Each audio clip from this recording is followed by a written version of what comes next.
তামুলপুৰ জিলা নিখিল ৰাভা ছাত্ৰ সন্থাৰ উদ্যোগত তামুলপুৰৰ শ্ৰীমন্ত শংকৰদেৱ ৰাজহুৱা প্ৰেক্ষাগৃহত আধুনিক শিক্ষা সমাজ আৰু ব্যক্তিত্ব শীৰ্ষক আলোচনা চক্ৰ সম্পন্ন।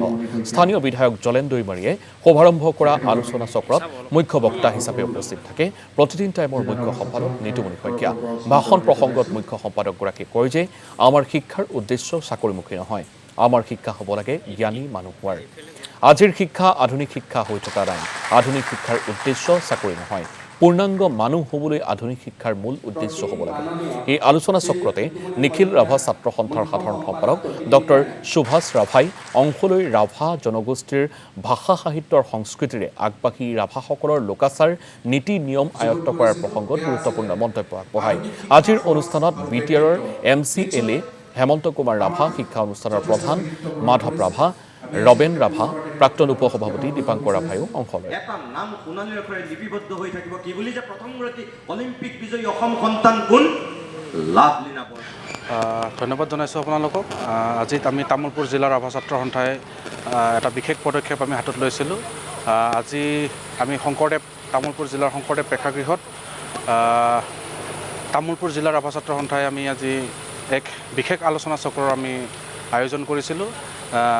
আধুনিক শিক্ষা সমাজ আৰু ব্যক্তিত্ব এই বিশেষ অনুষ্ঠানটি আমি আজি আয়োজন কৰিছোঁ আৰু এই অনুষ্ঠানটো আমি সুচাৰুৰূপে পালন কৰিবলৈ আজি আমি প্ৰতিদিন টাইমৰ মুখ্য সম্পাদক সন্মানীয় নিতুমণি শইকীয়া ডাঙৰীয়াক আমি ইয়াতে আমন্ত্ৰণ জনাইছিলোঁ মুখ্য অতিথি হিচাপে। তেখেতে আজি আমাৰ মাজত উপস্থিত হৈছে আৰু আমাৰ আন এগৰাকী মুখ্য অতিথি হিচাপে আমাৰ মাজত উপস্থিত আছে। তেখেত হ'ল আমাৰ কেন্দ্ৰীয় নিখিল ৰাভা ছাত্ৰ সন্থাৰ সন্মানীয় সাধাৰণ সম্পাদক ডক্টৰ সুভাষ ৰাভা আদি কৰি আৰু বহুকেইজন জ্যেষ্ঠ ব্যক্তি আমাৰ মাজত উপস্থিত আছিলে।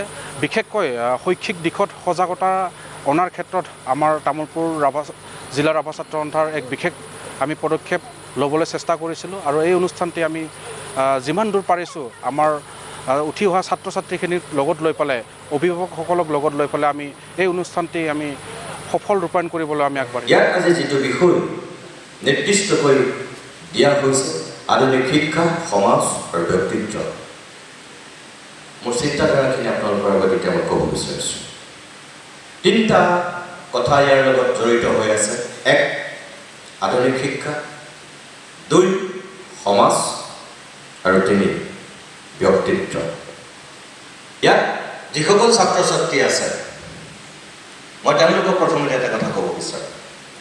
যিহেতু ছাত্ৰ ছাত্ৰীক উদ্দেশ্য কৰি পেলাই এই অনুষ্ঠানটোৰ আয়োজন কৰা হৈছে, সন্মানীয় শিক্ষকসকল আছে, অভিভাৱকসকল আছে, তেখেতসকলক মই কিবা জ্ঞান দিম বা মই খুব তাত্ত্বিক কথা ক'ম সেই দৃষ্টতা মোৰ নাই। কিন্তু ছাত্ৰ ছাত্ৰীৰ উদ্দেশ্যে মোৰ কিছু ক'বলগীয়া কথা আছে। এই যে তোমালোক ইয়ালৈ আহিছা, তোমালোকে সদায় মনত ৰাখিবা, তোমালোক একোগৰাকী ব্যক্তি।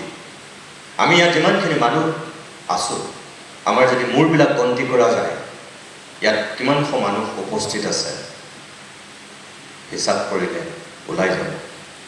অৰ্থাৎ আমি কোনোবা পুৰুষ, কোনোবা মহিলা তেনেকৈ ভাগ কৰিব পাৰিম।